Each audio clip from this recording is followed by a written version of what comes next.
হাদি, আপনার ছেলে, বাবা মার এক একটা স্বপ্ন থাকে, এক একটা ছেলের প্যাটার্ন দেখে স্বপ্নটা বদলায়ও।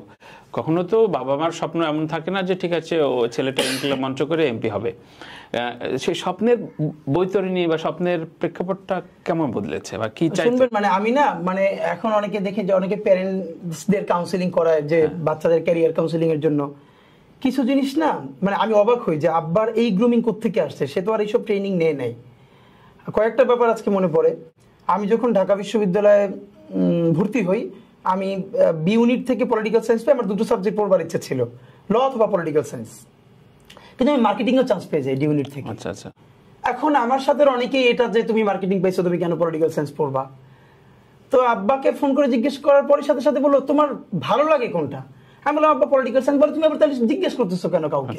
এবং আজকে যে গল্পটা আমি আপনাকে বলি, এটা আমার ফ্রেন্ডরা সবাই জানতো যে ভার্সিটি এডমিশনের সময়, আপনি সবাই জানেন যে এই সময় তো সবাই প্রচন্ড প্রেসারে থাকে। তো আমরা একটা ফ্ল্যাটে 6 বন্ধু একসাথে থাকতাম ভার্সিটি এডমিশনের সময়। তো তখন ফোন ইউজ করি না, আমার ফোন আমার ফ্রেন্ডদের সাথে ফোন নিয়ে হয়তো বাড়িতে প্রতিদিন 5-10 মিনিট কথা বলতাম।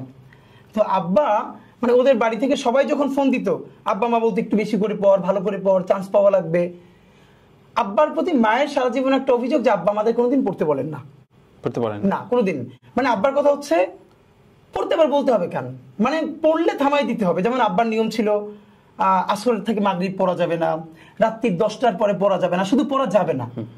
তো আমি ইচ্ছা মতো দুষ্টামি করতাম, মানে আমি পড়লে অল্প টাইম পড়তাম, যে প্রচুর পড়তাম সেটা না, বাট যেটুকুন পড়তাম খুব ভালো করে পড়ার চেষ্টা করতাম। তো মা এরকম। তো ভার্সিটি এডমিশনের সময় যখন ফ্রেন্ডদের সাথে ঢাকায় থাকি, তো আব্বার সাথে হয়তো সপ্তাহে একবার কথা বলতাম। তো ওরা সবাই বলতো কি তুই লাউড স্পিকারে দে, মানে খুব মজা পাইতো ওরা আব্বার এই কথাটা শুনে। আব্বার দুটো কথা খুব কমন। প্রথম হচ্ছে যেই ওয়াক্তে ফোন দিতাম, ধরেন ইশার পরে সাধারণত প্রথম বলতো নামাজ পড়ছো? হ্যাঁ। খাইছো? হ্যাঁ।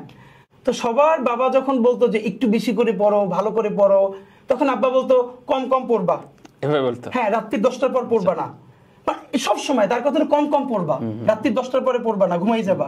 তা আমার খুব মনে আছে ভার্সিটি এডমিশনের সময় আমার মাথায় হঠাৎ করে আসলো আমি পড়লে শুধু ঢাকা ইউনিভার্সিটিতে পড়বো, আর নইলে মাদ্রাসায় পড়বো।